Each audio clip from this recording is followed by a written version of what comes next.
Howdy, howdy. Welcome on in to the pre-show before the free show. Greg's hey guys, back. What's up? I'm back. Welcome back, I made it back from the Midwest, and I'm here. It's a feat not many people can accomplish. Yeah, it's tough. So it is warm. I don't know if you've noticed this. You see that? You see this? Did you see the news about this? You see this, Kev? Did you see the news? I've been here, so I can tell you that it's actually better than it was. Let me tell you about a different kind of warm though. 'Cause this weekend, oof. I get it. No, I get it. And 104 or whatever it was, it's hot. It's gonna be a hot summer, guys. I don't know. I could have told you in May when we had like a couple of days that were in like 97 in May. I'm like, this is gonna be bad, guys. We're in for a bad time. And then I think like DFW Airport hit 100 on the earliest time in like 15 years. So yeah, it was cool beans. Saturday and Sunday were cool beans. bad. But let me tell you about a different kind of hot. Okay. Different kind of hot. I'm talking about humid hot. Because up there in St. Louis. Was it human? Up there in St. Louis, it doesn't get as hot as it does here. Mm-hmm. It does not get they are north of us. It doesn't get into like the 104s and stuff like that. But what it does do is they'll rock with a 94-degree day with 80% humidity. And you're just bathing outside. Yeah. You're just like, we went to a baseball game on Sunday. Yeah, of your favorite St. Louis Cardinals. And, which, by the way, I do have to point out, I wore my Pay Teachers More shirt. Yeah. I might have been the second most popular person in that ballpark, only behind Albert Pujols.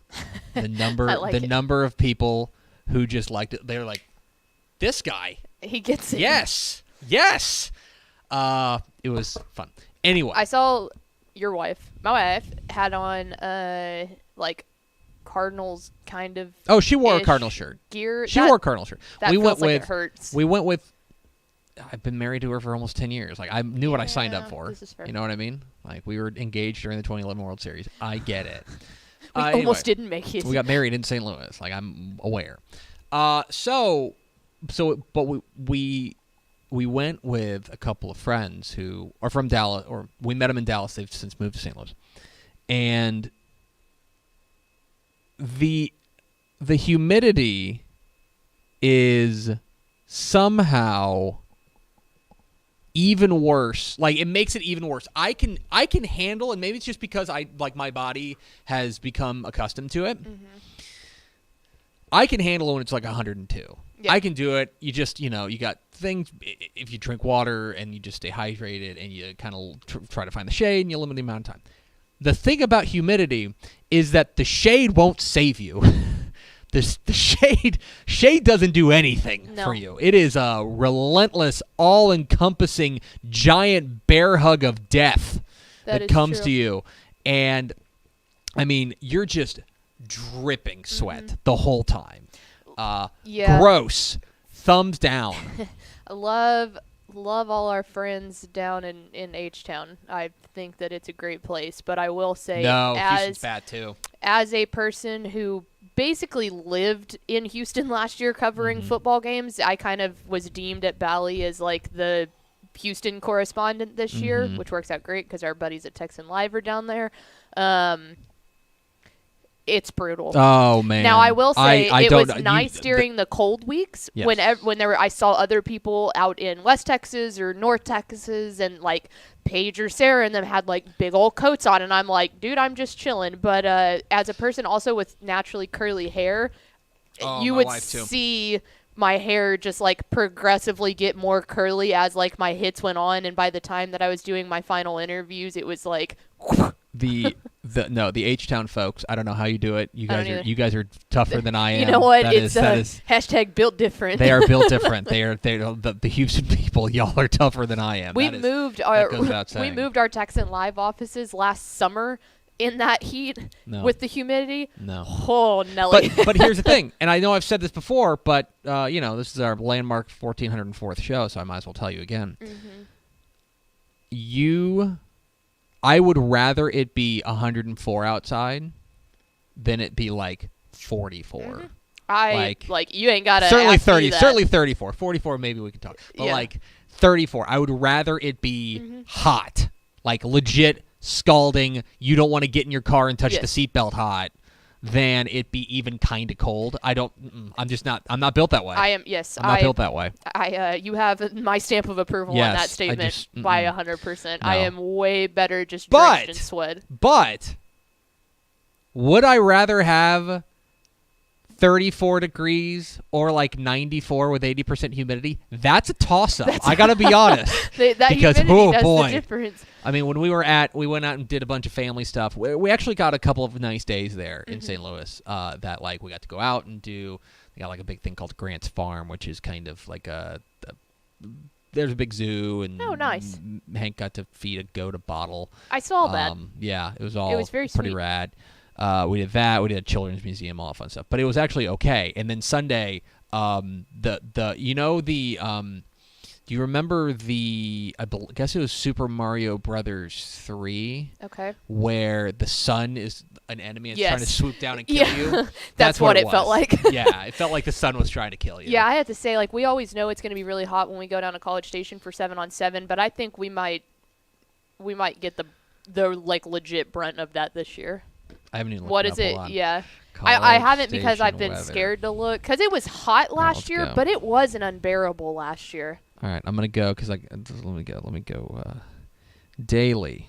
So we'll say Friday. Friday's going to be the full. Friday's the tough day. Yeah. Friday's the full Friday day. is full. Next Friday. Where they're like. Oh, God. Oh, no. 106. Oh, and you want to talk about humidity out there on those fields? It is Thursday for College Station, 103. Oh, Friday, 106. Saturday, 103. Our cameras might legitimately catch fire. Like, our Texan Live cameras might legitimately burst into flames at one point. Oh, lordy. We're going to die. Step went out last Friday and Saturday to the SQTs when it was 104, and Step was like, it was ridiculous. And that was 2 degrees cooler. Oh, God. It felt like 109 last Friday or Saturday. Hit the theme expo. Nelly. Pickle! Hit the arrow sign.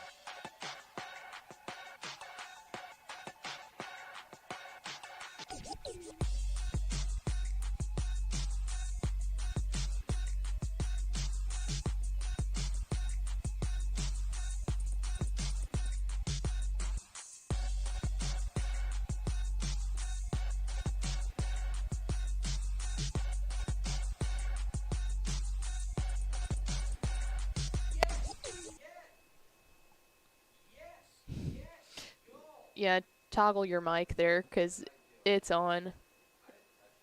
It's been doing that. You want to grab that other mic?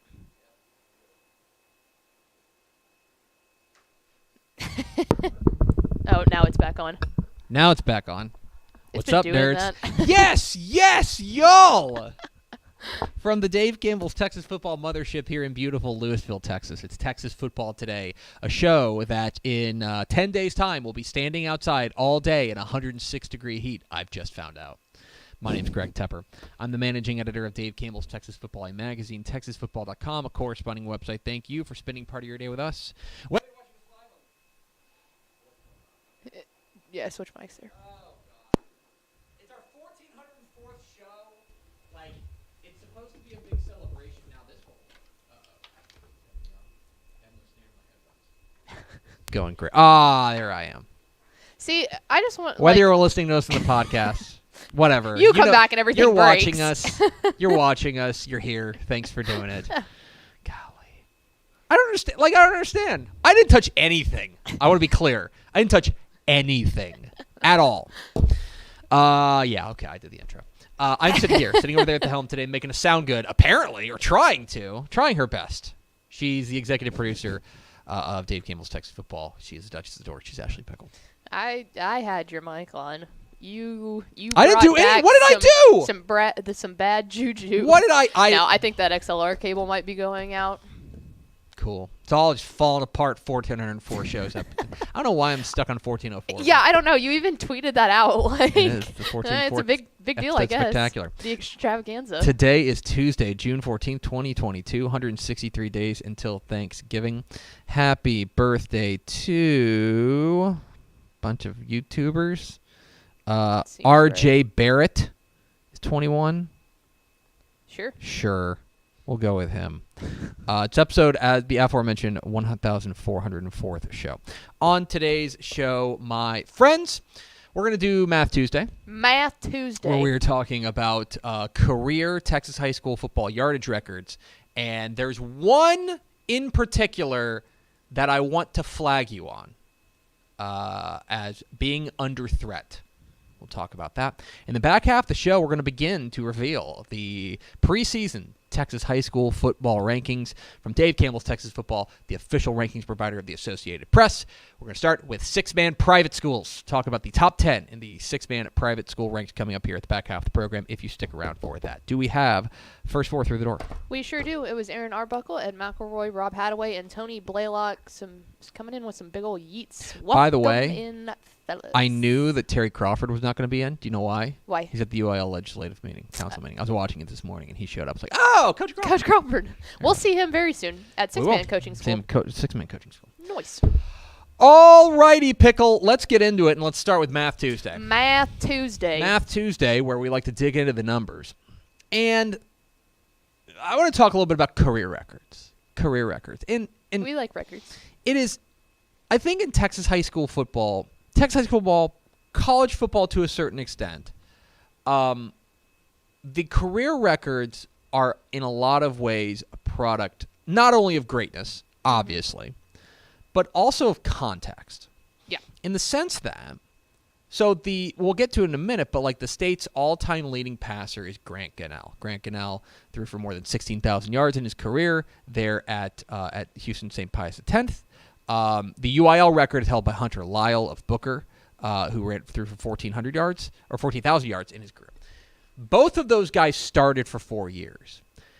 Is Grant Gunnell the greatest high school football quarterback in Texas history? I think he was pretty darn good. I don't know that I would put him number one. But a lot of it was just basically, he started for 4 years, or played significantly as a freshman. I don't know if he started, but he certainly played significantly as a freshman. Mm-hmm. And he was in a pass-happy offense. Yeah. It's kind of offense that's going to give him the opportunity to throw the ball around. Mm-hmm. The same thing goes for running backs and receivers as well, in the sense that you are kind of at the mercy not only of your scheme, but also how quickly you can find the field. Mm-hmm. Because, look, freshmen are pretty rare, I would say, in Texas high school, but at least at the big school level. At the big, yeah. 6A, 5A. You're basically required to play as a freshman at like the 1A and 2A level. Mm-hmm. But at the big school level, it's hard to get on the field sometimes as a freshman or even as a sophomore. Some of the greatest players in Texas high school football history didn't even play till they were juniors, right? Yeah. So that's why I'm always interested in Texas high school football career records, because they say a lot about, like, there's a lot to read into. And there's a lot to kind of digest. So what I did was I took a look at the active career leaders in passing, rushing, and receiving, and I want to see if there's any of these major records that are under threat. Mm-hmm. So let's start with the passing. So the state's leading career passers in Texas high school football entering the 2022 season, the leader is Cutter Stewart. Cutter Stewart, you may know as the quarterback at Orange Grove. Big headline about 10 days ago was that he was transferring to Alice. He's transferring to Alice for his senior year away from Orange Grove. But he is the only active passer with more than 8,000 career passing yards at 8,122. E.J. Lopez from Andrews is up next, over 7,000. Then you got a bunch of guys in the 6,000 range. Mason Shorb from Leander Rouse, Austin Novosad from Dripping Springs, Cannon Gibson from Wink, and Chris Teton from Dublin. And then down there at 5,843, Ashton Dubose at San Antonio Brennan. We mentioned this before. The record right now is 16,108 from Grant Gunnell from Houston St. Pius X. So we got a ways to go. That is not under threat, I would say, presently. Cutter Stewart is not going to throw for 8,000 yards. He's incredible. These are all seniors. I believe they're all seniors, correct. Yeah, going into their senior year. Correct. The UIL record, if you're interested, because these are only active UIL 11-man guys, is Hunter Lyle. Hunter Lyle from Booker at 14,408. I also don't think that Cutter Stewart's going to get there, in my humble opinion. I would love to see a guy. If he does, gosh. He would be breaking two records. Yeah. He'd be breaking the single-season passing record, which I believe is 50. I can look this up real quick. What is the single-season record? The single-season passing record is something along the lines of, I want to say 5,400. Wasn't that our 5,600. Out? Nick Gerber. Yeah, Nick. At Levelland. Yep. Nick Gerber at Levelland threw for 56.17. Now at West Texas. Yeah. That's the record. But even if he were to get to that, he would not be getting to Hunter Lyle. So I would say for now, barring something unforeseen, the career passing yards record is probably not under threat in 2022. No. Now, Cutter Stewart could probably get up to 12,000, maybe 13,000 if he has an incredible year. Mm-hmm. There, and especially if Alice can make a run. Right. But 16 would be watching one of the best performances that we've ever seen. I just think it's not doable. Right. Plain and simple. I just don't think there's enough snaps out there. So that's passing. I'm gonna move over to rushing. Rushing is home to one of the most untouchable records in Texas high school football history, the Sugar Land Express, Kenneth Hall. Mm-hmm. He's held that record ever since 1953 at 11,232. The only guy who really came close was Jonathan Gray. Jonathan Gray ran for 10,889. If he had basically like two more games, he might have been able to get there. But I believe Kenneth Hall also did it in fewer games. Traylon Shedd's the only other guy, by the way, over 10,000 at 10,292 when he did it at Cayuga back in the late 2000s as well. So here are the guys who are the career rushing leaders right now entering the 2022 season. You start with Reuben Owens. Reuben Owens is at 53,008. He is, again, pretty unlikely to catch Kenneth Hall. Right. He'll definitely make a dent in the number. He'll make a dent, but like even if he were to, because Kenneth Hall also has the single season rushing record, which is at 4,045 yards. Even if he were to do that, he would not even crack 10,000. Right. 10,000 is, I mean, really all three of those guys played 4 seasons, and I believe Reuben Owens did not play as a freshman, which is kind of hurting. Yeah, I need to look at. I would be interested to see what their schedule looked like. Right. Seth Davis is at 4,215. Surprise, surprise. Katie's got another great running back. L.J. Martin at Canutillo out west is going to get to 4,000, probably to 5,000, probably to 6,000 yards. Marquise Collins up next at College Station, 3877. Rashawn Sanford at Killeen Harker Heights. Next up, Dalton Brooks at Shiner, 3670, and then Quentin Joyner rounding out to the top. What was that? 7 there of the career rushing yards record. Dalton will probably have more this year than he did last year because he also doesn't have his brother Doug Correct. to take half. And now Doug was more of the big punch it in kind of guy, so he didn't get as many long yards. I would be interested. You know what? That's a good question. I would be interested to see what the carry split was for those guys. Because the other thing was those guys were not playing. I mean, they weren't necessarily playing the whole game. Well, Dalton too. I mean, every single one of his touchdowns is like 70 or 80 yards, and it's just one explosive play. Like he doesn't. It's not super like workhorse of trying to get down small yardage. Right, exactly. So let me look that up, but I'll have to find out. But I would say he will get more of a workload, but they're unlikely to challenge the Sugar Land Express. I think the rushing yards record is pretty comfortably safe once again in 2022. So now let's go to receiving, and this is where things get a little bit interesting. So the career receiving yards record belongs to Marvin Mims, former Mr. Texas Football Player of the Year.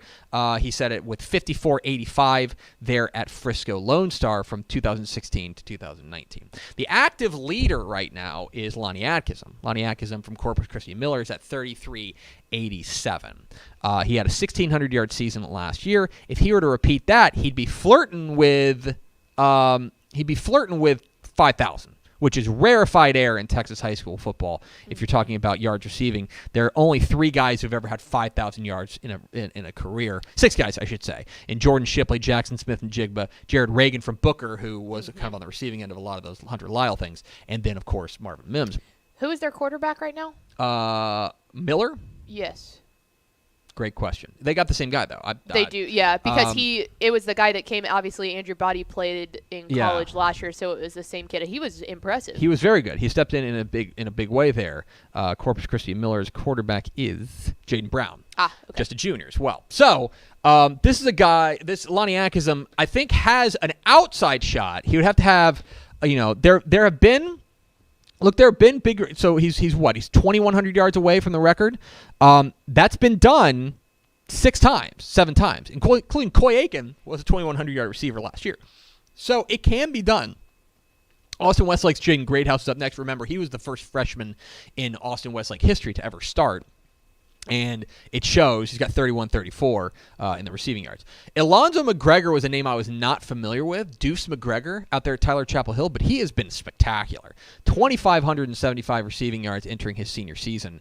A guy certainly to keep an eye on there out in East Texas. He's one of the many weapons on that Chapel Hill team. Yeah, he is a like he's to a have name that to know. number with the other amount of weapons that they have on that team is really impressive. Right, exactly. But they call him Deuce. Deuce McGregor was a guy I didn't know a ton about, but he is a really, really impressive playmaker out there. Rohan Fluellen, we got to know last year, has been exceptional at Gilmer. He's at 23.85.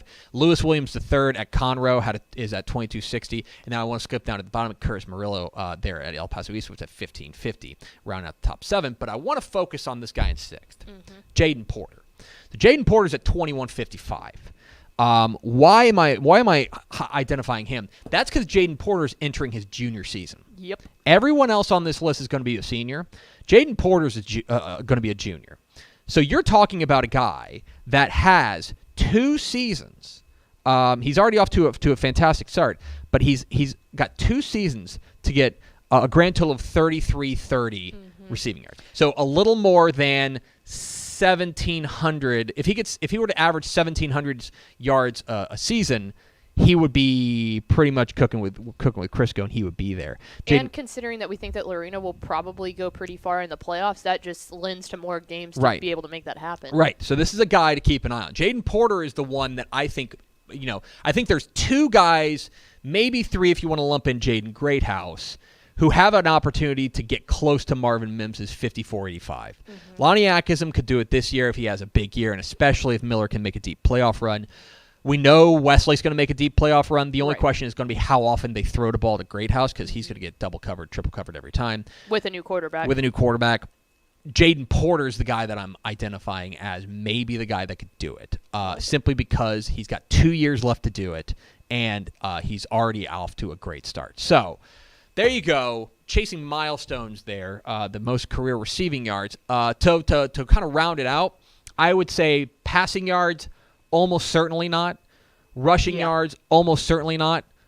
Receiving yards, maybe this year, and really maybe next year, we could be talking about the receiving yards record falling down in Texas high school football. So you can find all the records at texasfootball.com/records. We are at Texas Football Today. We're here every weekday at noon on texasfootball.com, talking football in the Lone Star State. You can follow us on Twitter at DCTF. Like us on Facebook, facebook.com/Dave Campbells. Follow us on Instagram, instagram.com/Dave Campbells. And, of course, see us at texasfootball.com. texasfootball.com/subscribe to get the 2022 summer edition of Dave Campbell's Texas Football mailed directly to you. Remember, we are experiencing delays as far as it hitting racks, but subscribers will get it on time.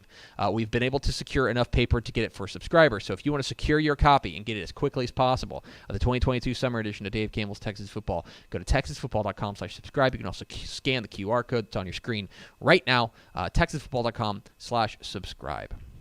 Pickle, allow me to tell you about our friends at Athletes to Athletes. Playing football at the college level is a dream shared by many high school athletes across the state of Texas, but there's more that goes into making the dream a reality than just on-field performance. There's academics, culture, interests, location, just some of the areas that need significant consideration. So what if I told you that there was a college counseling service that could help you navigate this process from start to finish, developed specifically for student athletes? Be pretty interested, right? Headquartered right here in Texas, Athletes to Athletes is just what you need. As the best college counseling service available to student-athletes, this local business is focused solely on helping student-athletes find the right college programs for their needs, both on and off the field. The program encompasses all the expertise and services of a traditional college counselor, with added programs, tools, and resources that are unique to the student-athlete experience. So do me a favor. Go to athletesToathletes.com/DC today to schedule your free info session and see how they can help you pursue the best college program for you. That's athletesToathletes.com/DC. athletesToathletes.com/DC. There's also the QR code there. We're a big QR code show. We are, dude. Scan it. I guess. I don't know. Scanning. If you want to. All right, Pickle. Time for a fun thing. Rankings. I mean, it's all very fun, but this is particularly fun.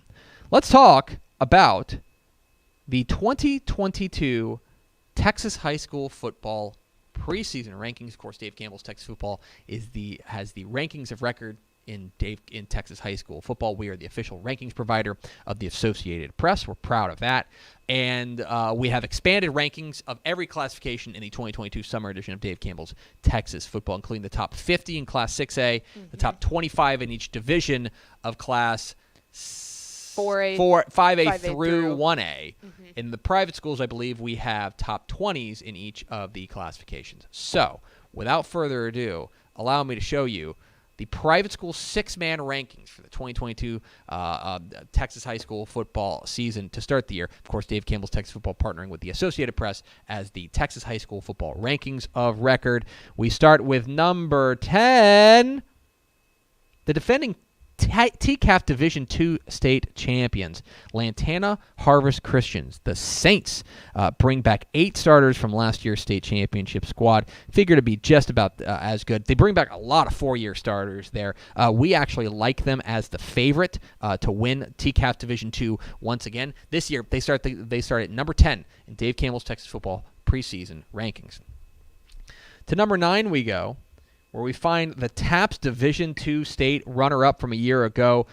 It is Marble Falls Faith. The Flames came up just short to Waco Live Oak in the state championship last year, and they look out. They look like they are out to prove to right that wrong. This is a program that needs no introduction at this point. Has been exceptional throughout the course of their young history, but they have really hit another level recently. Keep an eye on the Flames of Marble Falls Faith. They're number 9 in Dave Campbell's Texas football. To number 8, Lubbock Kingdom Prep comes in at number 8 in Dave Campbell's Texas football's preseason private school six-man rankings. Division III state semifinalists from a year ago. This is a team that brings back more than half of their starters from a year ago, and this team is going to be able to have a lot of defensive team speed and an exceptional run game. Lubbock Kingdom Prep, the Warriors, are number 8 in Dave Campbell's Texas football. To number 7 we go. Bulverde Bracken Christian is number 7 in Dave Campbell's Texas football. The Warriors lost a heartbreaker to Fort Worth Covenant Classical in the Division III state championship a year ago, but we think that they have an opportunity to make a run there in Division III. This is a team that's going to have a great offensive backfield, got 4 starters back on the defensive side. Need to work on their depth, but we like Bulverde Bracken Christian as our pick to win the Division III state championship. They start the year number 7 in Dave Campbell's Texas football. To number 6, a familiar name in the Austin area, Austin Veritas is number 6 in Dave Campbell's Texas football. A longtime powerhouse in Division I, should be just as strong as they have been in past years. I think the strength of this team is really going to be on the defensive side. I think they're going to be able to run the ball and play exceptional defense. Coming off of last year's loss in the state semifinals to San Marcos Baptist Academy, this is a team that looks like they're out for revenge. Keep an eye on Austin Veritas. They are number 6 in Dave Campbell's Texas football. Into the top 5 we go, where we find the defending state champs in Division I, Houston Emery Weiner. The Jaguars start the year number 5 in Dave Campbell's Texas football, coming off of a state championship last year. This team's going to have exceptional chemistry, but it's going to be lean on experience. They graduate 15 of their 18 lettermen from last year's team. There's work to do to rebuild and reload this program, but this is a program that has earned the benefit of the doubt, especially considering they have a grand total of 4 losses in the last 4 seasons. The Jaguars are a force to be reckoned with. That's why Houston Emery Weiner starts the year number 5 in Dave Campbell's Texas football. To number 4 we go. San Marcos Baptist Academy is the number 4 team in Dave Campbell's Texas football to start the year. The team that lost the Division I state championship to Houston Emery Weiner last year gets realigned into Division II, and we think that's going to give them an opportunity to make a really deep run. This is an experienced team with a lot of depth as well. They are going to need to replace a couple of key pieces, but this is a team to keep an eye on. I think they're going to be even better than they were last year. What is moving to Division II do to them? That's very interesting to see. But San Marcos Baptist Academy, the Bears, are number 4 in Dave Campbell's Texas football. Getting to nitty-gritty here. Number 3, Conroe Covenant is number 3 in Dave Campbell's Texas football to start the year. This is a team that was a state semifinalist a year ago at the Division II ranks, and we think they're going to be just as good as they were last year. This team has an opportunity to really spread the ball around. A lot of different weapons and playmakers there on this Conroe Covenant team, bringing back 7 starters from last year's team. Keep an eye on Conroe Covenant. If you don't know the name, they are certainly worth paying attention to after a breakout season last year. Conroe Covenant starts the year number 3 in Dave Campbell's Texas football. Number 2, Waco Live Oak is the number 2 team in Dave Campbell's Texas football. The defending 6-man Division II state champions from last year are looking to make it back-to-back. They do have a fair amount of rebuilding to do. This is a team that brings back no starters offensively, just 2 on the defensive side, but they have been one of the most decorated and consistent programs in private school 6-man football over the past couple of years. Keep an eye on them. They are not going away. Waco Live Oak is the number 2 team to start the year in Dave Campbell's Texas football. Brings us to number 1. The Fort Worth Covenant Classical Cavaliers are the number 1 team to start the year in the private school ranks in Dave Campbell's Texas football. The defending Division III champs are moving up to Division II. That's going to provide a bit of a challenge for them, especially with just 6 starters back from last year's team. But this team has exceptional depth. Would not be a surprise if they start a little bit slow out of the gates. But this is a team with exceptional playmakers, an offense that knows how to cook, and for a young program, they have certainly hit the ground running. We think they're the favorite to win the 6-man Division II state championship, and that is why they start the year number 1 at Dave Campbell's Texas football's 6-man private school rankings. So there they are, the top 10 in the 2022 Dave Campbell's Texas football private school 6-man rankings. Number 10, Lantana Harvest Christian.